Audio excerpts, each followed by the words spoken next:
네, 강펀치 강영석 변호사 모시겠습니다. 변호사님 어서 오세요. 안녕하세요. 네, 네. 예, 장동혁 대표가 지금 5일차 단식 투쟁 중입니다. 네. 지금 국회에서는 이 현장 최고위원 회의가 지금 진행되고 있는 상황이고요.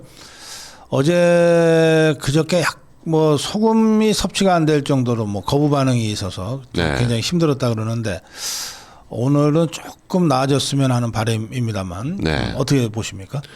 이 단식을 이제 제대로 그야말로 물만 마시고 단식을 하는 게 보통 단식이잖아요. 네, 네. 근데 뭐 단식 그 정치인마다 단식 안 해본 사람이 없다고 할 정도로 마치 대한민국에서 큰 정치인 되려면 단식 한번 해야 되는 그 어떤 통과 의례쯤으로 생각이 되는 경향이 있는데 제대로 단식을 하게 되면 물만 먹고 네. 제대로 단식을 하게 되면 열을 넘긴다는 게 거의 불가능합니다. 그렇죠. 보통 일주일 정도 되면 혼수 상태에 빠지게 되고 그 일주일을 넘어가게 되면 체내에서 쇼크가 와가지고 예, 아주 건강한 사람이라고 해도 오히려 또 이게 단식의 효과가 어떻게 될지는 뭐 젊냐 나이가 많냐 이런 거하고 별 상관없이 그 사람의 체질에 따라서 네. 좀 달라지게 되거든요. 그렇죠. 근데 지금 장동혁 대표는 정말 국회에서 그러니까 이게 단식이라는 게 그런 오해를 사기가 좋기 때문에 오해를 사는 경우가 많죠. 밤에 먹는 거 아니냐, 뭐 잠깐 뭐 화장실 가서 먹는 거 아니냐, 뭐 별별 얘기들이 다 있을 수 있기 때문에 네. 원래 이제 공개된 장소에서 하잖아요, 단식이라는 그렇죠. 거를. 예. 근데 지금 어디보다도 공개될 수밖에 없는 국회. 그것도 로텐다우 홀에서 수많은 사람들이 보고 있는 가운데 지금 단식을 하고 있는데 네, 네. 뭐 화장실을 가서 먹는다거나 지금 뭐 좌파들이 얼마나 또 감시를 하면서 또 이걸 그 희화화하려고 하지 않겠습니까? 오늘만 네. 하더라도 정청래 대표는 단식이 아니라 투정이라고 투쟁이 아니라 투정이다. 음식 투정이다. 뭐 이런 식의 비아냥거림을 하고 있는데 이 지금 장동혁 대표는 어떤 그 성정상 그렇게 단식한다고 하면서 뒤로 몸을 먹거나 뭐 이런 스타일이 아닌 것 같아요. 지금 이 정상적으로 단식을 한 사람한테서 보이는 그런 어떤 반응이 지금 나흘째까지 보여지고 있거든요. 예. 그리고 이 얼굴이 뭐 부쩍 야위어가는 게 보입니다. 사진으로 이렇게 비교를 해봐도 네네. 제대로 단식을 하고 있구나. 그런데 여기에서 지금 뭐 민주당도 그렇지만 민주당보다 더하다고 할 정도로 비아냥거리는 게 지금 소위 한동훈 개 네, 친한계예요. 배현진 같은 경우에 뭐 굶어 죽어서 얻을 게 뭐가 있냐 이런 식으로 막 겉으로는 이제 뭐 단식을 중단할 걸 촉구했다라고 하지만 사실 단식 중단을 어떻게 촉구하느냐에 따라서 전혀 다른 표현인데 네. 굶어 죽어 얻을 게 없다 이런 식으로 해가지고는 이건 뭐 단식을 비아냥거리는 수준이 아니라 비난하고 있다. 비난하고 있다. 이거 같은 당 맞나? 그런 생각이 들 정도입니다. 지금 뭐 이 친한계들의 머릿속에는 오로지 한동훈 구하기밖에 없구나. 장동혁 대표가 단식을 하던 말던 같은 당의 대표로서 전혀 인정하지 않고 있구나 이런 거에 느껴집니다. 그런가 하면 오늘 그 새벽에 김재현 최고위원이 동조 단식에 돌입한 것 같아요. 네.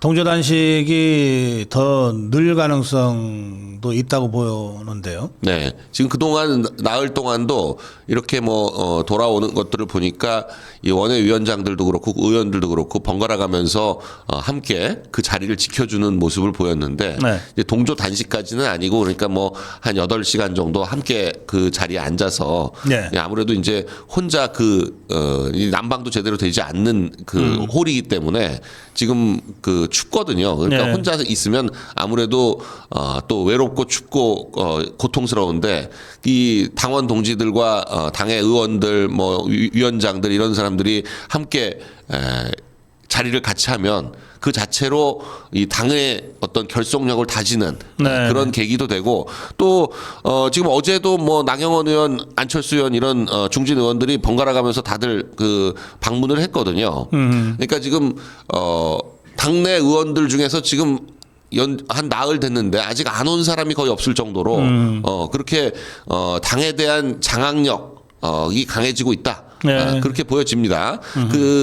11월 말에 24시간 필리버스터로 어떤 그 당대표로서의 면모를 보여줬던 것처럼 지금도 사실 이게 처음 시작할 때 당 내용 아니냐 이런 뭐 좀 약간 그런 시선도 있었어요. 근데 그 당 내용의 효과는 충분히 거두고 있다.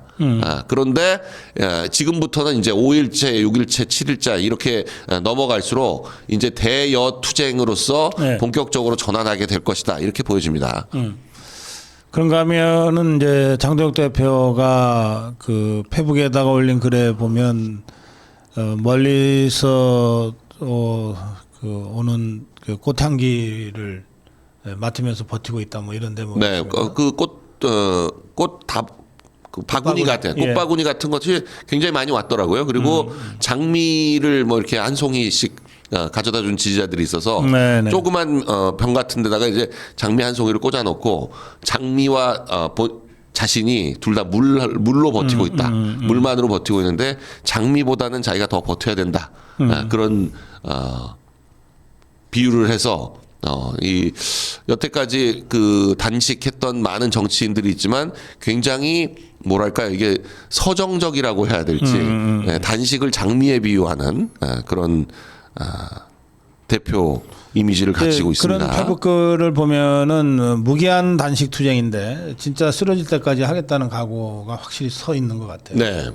제가 볼 때 지금 뭐 무조건 열을 넘겨서 할 것 같은데 네. 오히려 걱정되는 거는 이 야당이 아니라 전에 이제 민주당 쪽에서 단식을 할 때는 걱정이 되는 게 아니라 네.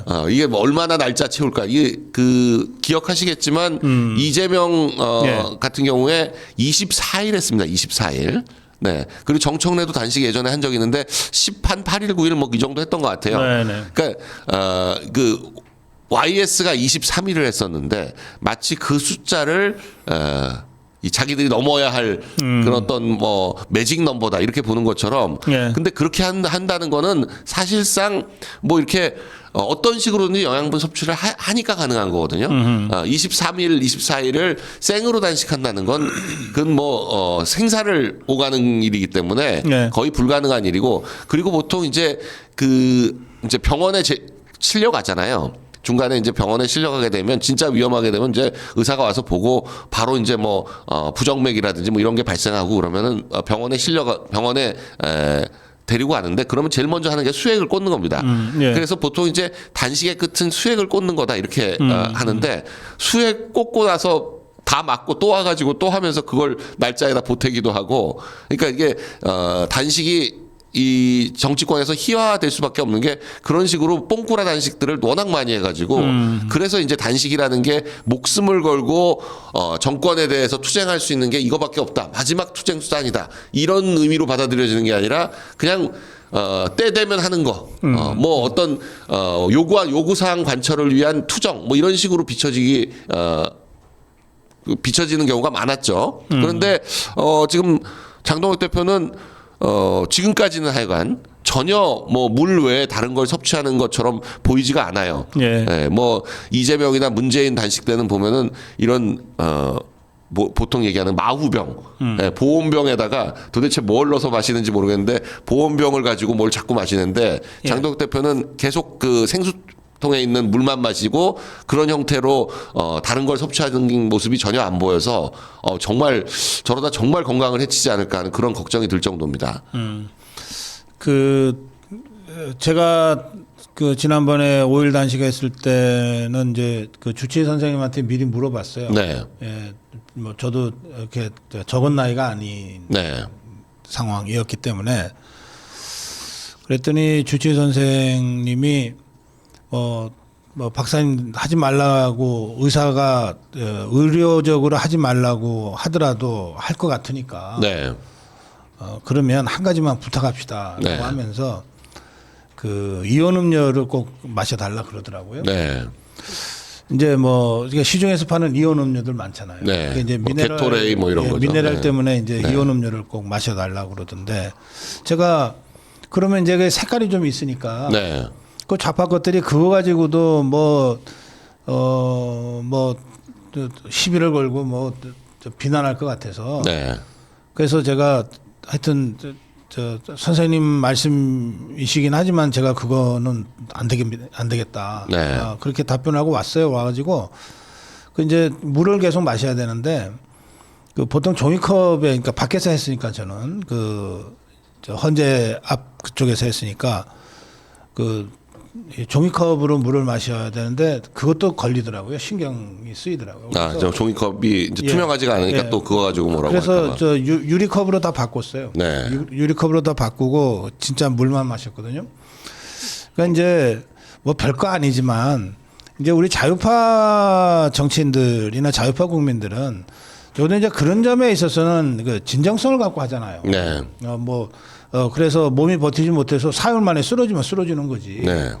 그 뭐 기록이 뭐가 의미가 있겠어요. 하여튼 이 좌파 것들하고는 접근 방법 자체가 달라요. 좌파 것들은 단식은 자기들의 선전선동의 한 수단이라고 처음부터 생각하니까. 네. 근데 우리 자유파는 어쨌든 이게 목숨 걸고 해야만 될 가치를 향해서 하는 투쟁이니까 저는 완전히 차원이 다른 단식이다 그렇게 생각합니다. 제가 예전에 네. 들었던 유머 중에 제일 블랙 유머 같은 게 네. 아주 그 거물 정치인, 대한민국의 거물 정치인 중에 한 명이 평생 가장 맛있게 먹었던 게 단식 중에 먹었던 알배기 굴비다.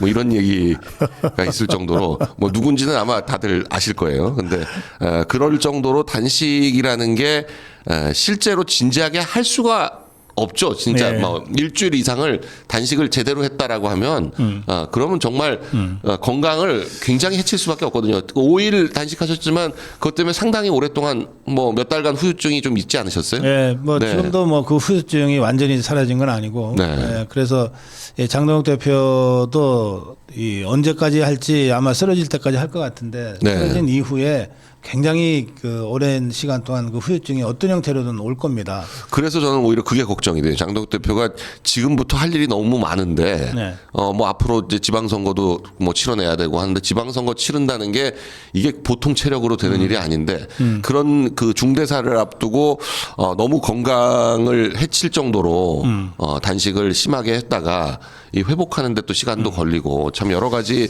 생각할 게 많은데 지금 하여간 장동혁 대표 입장에서는 이 쌍특검 쟁취 이걸 위해서 한다 하고 있고 이게 퇴로가 결국 이제 퇴로를 생각해 봐야 되는데 퇴로가 결국은 이제 한 일주일쯤 지나면 뭐 정청래가 먼저 한번 찾아오든지 하고 민주당 쪽에서 좀 전향적인 얘기가 나와서 어차피 2차 특검을 하는데 통일교 특검 하겠다고 해놓고 지금 안 한 거잖아요. 네. 그러니까 결국 특검을 받아들이는 방식으로 퇴로가 개척이 돼서 지금 요구하는 쌍특검 중에서 뭐 통일교 특검 하나는 원래 하기로 했던 거니까 당연히 받아내야 되는 게 아닌가 지금 그렇게 그래요. 보여집니다. 네. 네. 주말에 우리 대자유총에 그 이영풍 회장이 직접 현장 가서 네. 두 차례 생방송을 통해서 장동혁 대표의 투쟁 현장을 여러분께 전해드렸는데 장동혁 대표 단식 투쟁이 언제까지 이어지든 하여튼 그 현장은 앞으로 저희 대자유총에서도 지속적으로 좀 관심 갖고 보도하고 또 가급적 가능하면 현장 생중계를 이영풍 회장이 중심이 돼서 계속 해나가겠습니다. 자, 그건 그렇고요. 그 한동훈이 이자가 뭐 영상 녹화해서 올렸는데 저것들은 사과라고 하는데 어떻게 보세요? 네, 2분 30초 정도 되는 영상을 올렸는데 예. 사과로 해석할 수 있는 문구는 정치인으로 송구하다 이 표현 정도밖에 없고 네. 나머지는 전부 정치 보복이다. 뭐 자신에 대한 징계는 정치 보복이다 이런 식의 내용이라서 네네. 이걸 어떻게 해석을 해야 되나 이거 아무리 봐도 사과라고 볼 수 없는데 또 입을 맞춘 듯이 조중동 올드미디어들은 이걸 사과다 이렇게 표현을 하고 있거든요. 네네. 이게 진정성 없는 사과도 아니고 예. 진정성 없는 쇼 정도에 지나지 않느냐 송구쇼 라고 해야 될까요? 네. 송구라는 표현이 또 그리고 사과의 의미가 없어요. 예. 전혀 우리는 송구가 미안하다, 죄송하다 그렇게 생각하지만 송구가 사전적 단어는 그런 뜻이 아닙니다. 그러니까 아마도 이게 물론 이제 법조인이니까 그렇죠. 법조인한테는 사과를 한다는 건 자신의 잘못을 인정하는 자백의 효과를 갖는다. 이렇게 일찍부터 네네. 배우기 때문에 어지간해 가지고는 사과를 하면 안 된다고 배우거든요. 네. 지금 또 그리고 이 한동훈 같은 경우에는 이 단계 문제라는 게 그냥 단순히 단계 문제가 아니라 드루킹 사건과 비슷한 여론 조작이다. 이건 뭐 처음부터 알려져 있는 거 아닙니까? 네. 그렇기 때문에 이걸 다 인정해 버리는 순간, 그리고 뭐 본인이 썼다고 하건 뭐 자신의 책임이라고 하건 어떤 식으로든 인정하는 순간 형사 책임으로 바로 갈 수밖에 없어요. 네. 그러니까 굉장히 애매한 표현으로 지금 사과다 이런 식으로 하고 있는데 이건 뭐 사과가 아니라 그야말로 자기 그 면책을 위한 쇼다. 그렇게밖에 보여지지 않습니다. 그러니까 장동혁 대표가 단식 투쟁을 하고 있는데 좌파들과 목숨을 걸고 싸우고 있는데 그 장동혁 대표를 향해서 나를 정치 보복하고 있다고 비난한 거죠. 네. 그리고 그거를 사과라고 지금 포장을 갖다 씌웠고 네. 이거를 족벌 언론들이 일제히 이제 한동훈이 사과했으니까 이제 장동혁이 징계를 멈춰야 된다. 네. 이렇게 주장하고 싶은 거죠. 네. 자, 하여튼 뭐 이 한동훈 저는 그래서 한동훈 오늘도 이제 이 출연하기 위해서 오면서도 생각을 해보니까 네. 이재명이 당선되는 데 있어서 가장 득이 된 사람이 결국 한동훈 아니겠습니까? 예. 네. 최근에 뭐 이해훈이 지명된 것도 네. 뭐 특정 인물이 있는데 그 인물이 이준석이 끝까지 출마하도록 그 종용해 주는 역할을 했기 때문에 그래서 이준석이 끝까지 출마를 했고 그 덕으로 이 인물은 자기한테 뭔가 내놔라 어떤 청구서를 내밀었는데 그게 바로 이해운을 임명해 줘 달라라는 거였다라는 식의 찌라시가 막 돌았거든요. 그러니까 그걸 보면 지금 이재명은 지난 7개월 동안 한 게 자신이 대통령 되는 데 있어서 역할을 해준 사람들, 그러니까 그 기여를 한 사람들에 대해서 포상 행위를 쭉 해왔어요. 예. 뭐 거의 빼놓지 않고 쭉 포상을 해왔습니다. 그 뭐 자기 그 대장동 사건이니 뭐 온갖 형사 사건 변호인이 지금 몇 명째인지도 모를 정도 10명 넘어갔거든요. 예. 다 무슨 한 자리씩 들어갔잖아요.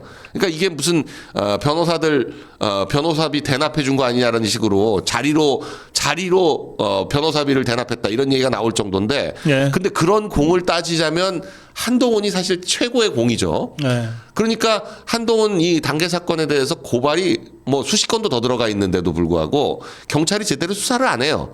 지금 1년 몇 개월 동안. 근데 이게 어떤 식으로든 수사가 진행되려면 그야말로 국힘 쪽에서 제대로 수사 의뢰를 해야 되는 그런 네. 상황인데 지금 그런 수사 의뢰를 하더라도 과연 이 그 대선의 최대 기여자인 한동훈 사건을 이 현재 경찰이 제대로 수사할 것이냐 예. 그런 의문도 있습니다. 그러니까 지금 한동훈은 몸은 여기 있지만 실제로 그 가장 큰 기여는 저쪽에다 대고 그러니까 유승민이 문재인 정권 내내 전혀 무슨 형사 사건에 걸리거나 뭐 처벌받거나 하지 않고 쭉 살아 있었잖아요. 예. 웬만한 그 당시 국정농단 사건으로 거의 200명 이상 뭐 형사 처벌을 받고 뭐 조사를 받고 뭐 이랬다고 하는 건데 그 중에 그 국힘의 원내대표였던 그러니까 당시 새누리당의 원내대표고 국정의 한 축이었던 유승민에 대해서는 뭐 조사 한 번을 안 했거든요. 그러니까 이 좌파 정부가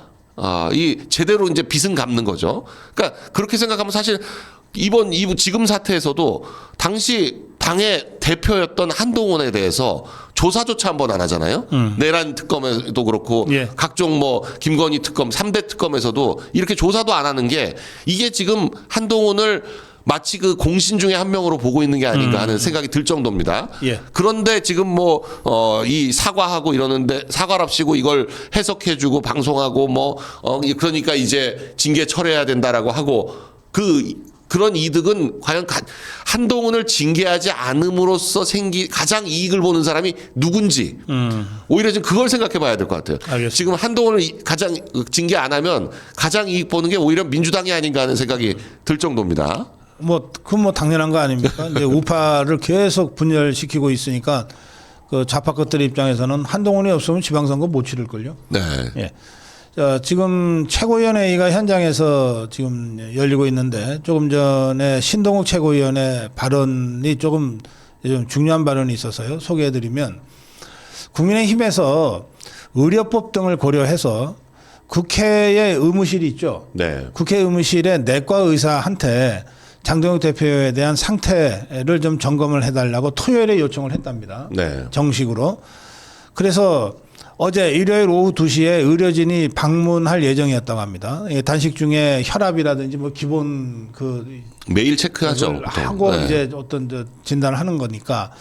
그런데 이 어제 오후 2시 예정돼 있었는데 예정 시간 전에 의료진 측에서 전격적으로 취소를 했대요. 네. 의료진 측에서 외부 강연을 핑계대고 전격 취소를 했다는데 그러면 이게 지금 국회 사무총장 김민기라는 자가 사무총장으로 있는데 그 입김 때문에 그렇게 된 것 아니냐. 만약에 그렇다면 책임지고 사퇴해야 한다라고 하는 것이 조금 전 최고위원회의에서 신동욱 최고위원의 발언이었습니다. 국회 상황을 좀 잘 아시니까 구조를. 네. 어떻게 봐야 됩니까? 이 국회 내부, 일단 국회 본청 내부에서 벌어지는 모든 일은 일단 사무총장한테 보고가 되고 사무총장은 의장한테 보고를 합니다. 네. 네, 저 정도 되는 사안을 지금 이제 신동욱 최고위원은 김민기 사무총장을 지목을 했지만 네. 그 의료진이 야당 대표의 단식에 국회의사, 국회 내 의료진이면 당연히 국회 직원이거든요. 예. 그 국회 직원인 의사가 야당 대표의 건강 체크를 하는데 외부 강연을 핑계로 해가지고 그 외부 강연이 있었으면 2시에 약속을 잡질 않아야죠. 근데 잡아놨는데 일요일에 무슨 외부 강연이 있겠습니까? 그것도 말도 안 되는데 그걸 핑계로 해서 취소됐다? 그건 사실은 사무총장한테 그걸 보고 안 하고 그냥 일방적으로 그런 식으로 취소하고 했다면 그건 그 사람 징계받을 사안이죠. 예. 국회 직원이에요. 지금 의사라고 하지만 국회 직원입니다. 국회 직원이니까 당연히 사무총장의 통제를 받고 저 정도 되는 사안이면 사무총장이 독단적으로 결정할 일이 아니고 당연히 의장한테 보고를 합니다. 예. 그 국회 내에 누구 출입시키느냐 아니냐 조금 애매한 사람이 있을 때 사무총장이 결정 못 하거든요. 네. 그런 경우도 의장한테도 보고를 하는데 지금 그게 아니라 야당 대표의 건강 체크를 하는데 그걸 일방적으로 취소를 했다? 예약을 해놨는 약속이 잡혀 있었는데 그냥 갑자기 해달라고 했는데 시간이 없다라고 해가지고 안 할 수는 있어요. 근데 2시에 내일 2시에 가겠습니다라고 네. 약속을 해놨는데 그걸 일방적으로 취소한다? 여기에 외부 입김이 작용을 안 했다라고 하면 오히려 이상한 거죠. 예. 이 부분은 국민의힘에서 좀 후속적인 조치가 있을 것 같습니다. 네. 자, 이해운 청문회를 국민의힘에서 전면 거부, 보이콧을 선언했습니다.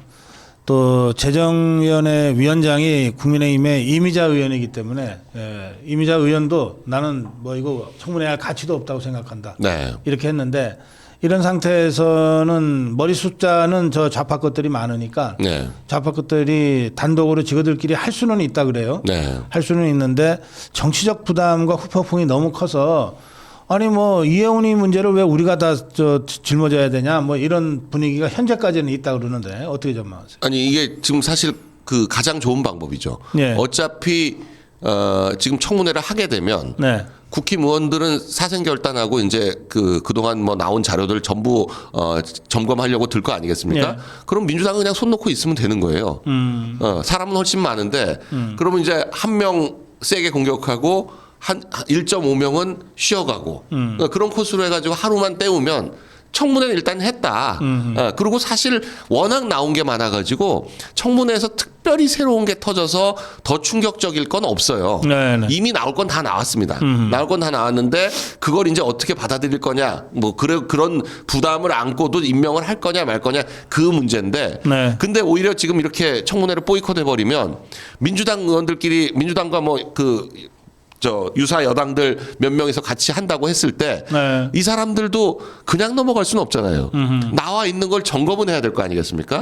그러면 아무래도 하다 보면 공격적이 될 수밖에 없고 그러면 분위기가 그냥 넘어갈 수 없다. 또 그중에서 또 지금 분명히 함구령이 내려져 있는데도 불구하고 이해운은 적절치 않다라고 말하고 있는 민주당 의원들도 그런 꽤 자들이 있거든요. 꽤 있어요. 꽤 네. 있습니다. 그러니까 그런 사람들이 그 재경위에 있는 의원들 중에도 그런 사람이 있는데 그런 사람은 오히려 또 이제 공격하게 되고 그렇게 되면 그 청문회 부담을 그냥 전부 민주당이 뒤집어 쓰는 거고 그런 상황에서 어차피 그 양당 합의가 안 된 청문 보고서를 채택은 불가능하거든요. 네. 채택도 못할 보고서 청문회 하나만 하다. 그렇게 되면 안 할 가능성도 있죠. 근데 청문회를 안 해버리면 또 안 하는 대로의 부담이 또 생기는 거고 지금 뭐 이미자 의원이 재경위원장으로서 이 안을 냈는지 아니면 당내에서 그런 공감대가 형성돼서 했던지 간에 이해운 장관 후보에 대해서는 아주 적절한